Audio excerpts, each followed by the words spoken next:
I had this really great conversation with a friend of mine the other day, and we were simply talking about mindset and how we approach the things that are happening in our lives. And he said something that he had heard in a movie to me, and it really struck a chord with both of us. And he said, there are people who just make noise, and there are people who take action. And that to me is game changing. You can be somebody who's dramatic and overwhelmed and just making noise, or you can be the person that's taking action to change your life, to change the life of others, and to change the world.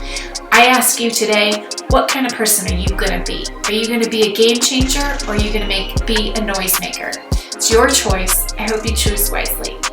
You know what to do. Get a hold of me, contact me, comment below, like this, share it with a friend. Let me know how I can support you. I love you. I'm here for you.